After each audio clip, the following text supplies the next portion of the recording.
La última clase nos quedamos en cómo construir la tabla de frecuencias, que la tabla de frecuencias ya terminada se ve como esta.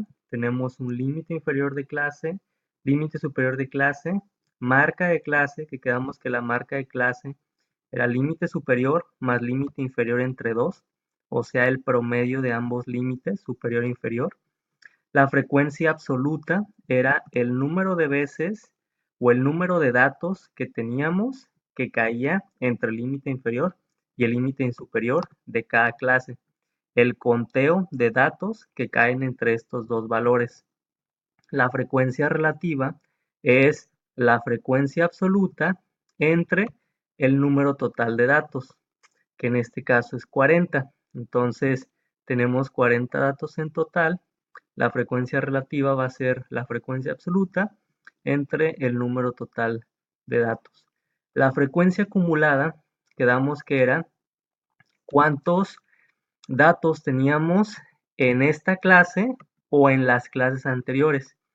Claro que para la clase número 1 va a ser igual a la frecuencia absoluta de esa clase. Para la clase número 2 es igual a la frecuencia absoluta de la clase 2 más la frecuencia acumulada de la clase anterior. Entonces, este 4 lo tenemos de sumar este 2 más este 2. Este 12 lo tenemos de sumar este 8, porque en esta clase encontramos una frecuencia absoluta de 8, más la frecuencia acumulada que tenemos de las clases anteriores. Este 29 es el 17 más el 12, este 35 es el 6 más el 29 y este 40 es el 5 más el 35. Y la frecuencia acumulada relativa es igual la frecuencia acumulada entre el número total de datos. Entonces, este dato lo obtenemos de dividir este entre 40, este entre 40, este entre 40, o de sumar, como en el anterior, esta clase va a ser la frecuencia relativa de la clase número 1. La frecuencia acumulada relativa de la clase número 2 va a ser igual a la frecuencia relativa de esta clase más la acumulada de la anterior. Este punto 3 entonces sería este punto 2 más punto 1. Este punto 725 es igual a este punto 425 más este punto 3. Entonces son dos maneras de calcular la frecuencia acumulada relativa. También tenemos el histograma. La tabla de frecuencias nos sirve para construir un histograma, que es una representación gráfica de la distribución de frecuencias que viene en el eje vertical y una variable de estudio que viene en el eje horizontal. Es una gráfica de barras, el eje horizontal tiene el límite de las clases y el eje vertical tiene las frecuencias, ya sea absoluta o relativa. Así es como se ve un histograma de frecuencias absolutas, donde aquí en el eje horizontal tenemos los límites de la clase y en el eje vertical tenemos las frecuencias. Si se acuerdan, la primera clase tiene una frecuencia de 2, la segunda también tiene una frecuencia de 2. Así que vamos graficando los límites de cada clase con la frecuencia relativa de cada clase. La frecuencia absoluta, perdón, de cada clase. También podemos construir un histograma con frecuencias relativas, que con frecuencias relativas se ve así. Tenemos igual aquí el límite superior y el límite inferior de cada clase, y en el eje vertical la única diferencia es que tenemos en unidades la frecuencia relativa. Si nos damos cuenta, el histograma de la frecuencia absoluta y el histograma de la frecuencia relativa tienen la misma forma, se tienen que ver exactamente igual, si no, algo está mal. Lo que cambia es nada más la escala del eje vertical y puede ser utilizado con datos cuantitativos, discretos o continuos. Hay otro gráfico que se llama polígono, que también parte de la tabla de frecuencias, que es una representación gráfica de la distribución de frecuencias de una variable de estudio. En el eje horizontal vamos a tener las marcas de clase, en el eje vertical vamos a tener la frecuencia, ya sea la absoluta o la relativa. Entonces, es una gráfica de línea en donde voy a poner la marca y la frecuencia. Y se ve más o menos así, el polígono de frecuencias absolutas. Entonces, en el polígono de frecuencias absolutas, yo tengo en mi eje horizontal las marcas de clase y en el eje vertical tengo las frecuencias absolutas. Entonces, en la primera clase teníamos una frecuencia de 2, en la segunda clase teníamos una frecuencia de 2 también, en la tercera una frecuencia de 8 y así estos indican la marca de la clase. Entonces, este gráfico se llama polígono de frecuencias absolutas y así como el polígono de frecuencias absolutas, yo en lugar de tener frecuencias absolutas en el eje vertical, yo pudiera tener frecuencias relativas en el eje vertical. Entonces, el polígono, si se utiliza una curva suave, la podemos llamar curva de frecuencias, o si es una gráfica de línea como la que vimos en anterior, pues es un polígono. Los gráficos de polígonos generalmente son utilizados con datos cuantitativos continuos. Entonces, hay otro gráfico que se llama ojiva, que es una representación gráfica de la distribución de frecuencias acumuladas de una variable de estudio. Es una gráfica de línea suave donde el eje horizontal tiene los límites superiores de cada clase y el eje vertical tiene una frecuencia acumulada. Entonces, el gráfico, la ojiva, se ve más o menos así, donde aquí yo tengo frecuencias relativas acumuladas en el eje vertical y en el eje horizontal voy a tener los límites de clase, los límites inferiores de cada clase. Entonces, el límite inferior, el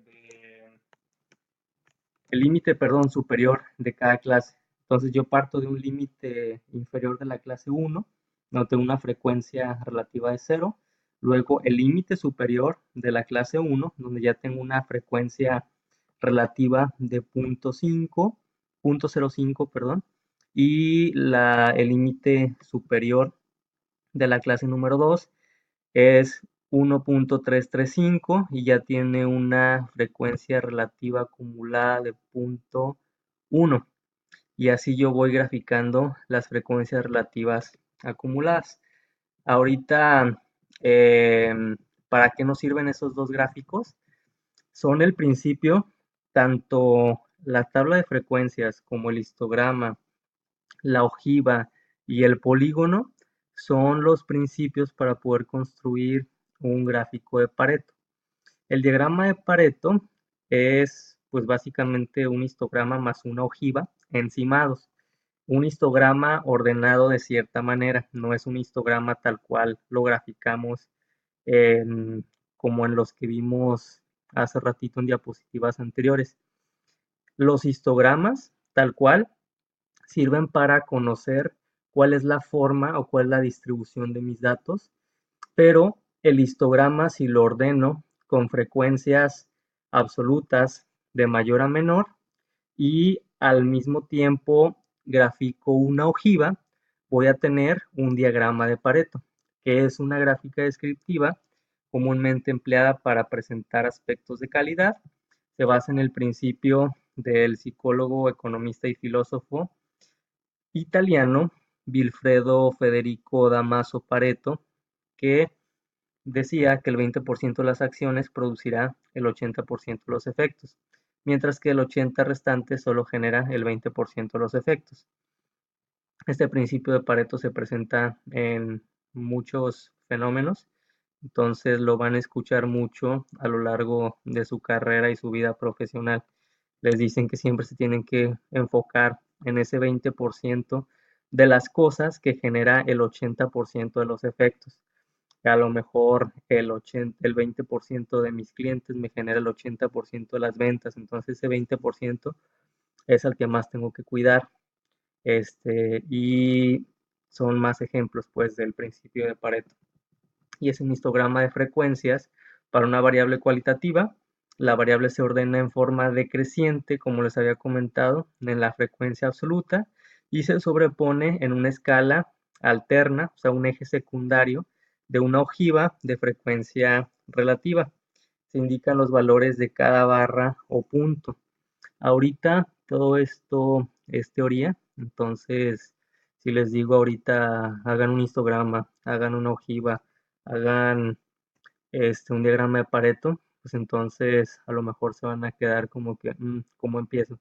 Entonces en la segunda parte voy a hacer un ejercicio de Excel en el que les explico el paso a paso cómo voy a resolver uno y van a tener para esta semana, adicional a las tareas que ya tienen en WebAssign, van a tener que resolver 5 ejercicios con unos datos en los que van a hacer todos los tipos de gráficos, así como los voy a resolver yo en un ejemplo que les voy a poner en otro video explicando el paso a paso.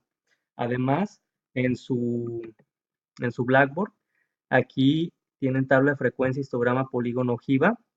Es la presentación de la tabla de frecuencia y gráficas, pero aquí yo tengo un ejemplo resuelto de los ejercicios que voy a tomar en cuenta como quiz 1.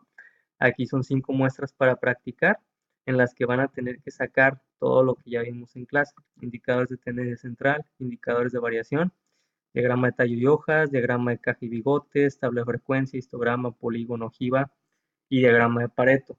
Y este, este PDF que viene aquí es la solución del quinto ejercicio o de la quinta muestra que viene aquí. Y la solución se ve así. Estos son los datos. Esto es cómo calcular el número de clases, la amplitud de clase, la tabla de frecuencias, cómo la tabla de frecuencias me voy a ir a hacer las gráficas del histograma de frecuencia, el histograma de frecuencia relativa, el polígono de frecuencias, las ojivas, y falta ahí el Pareto, que el Pareto es un extra que pues les voy a poner en el siguiente video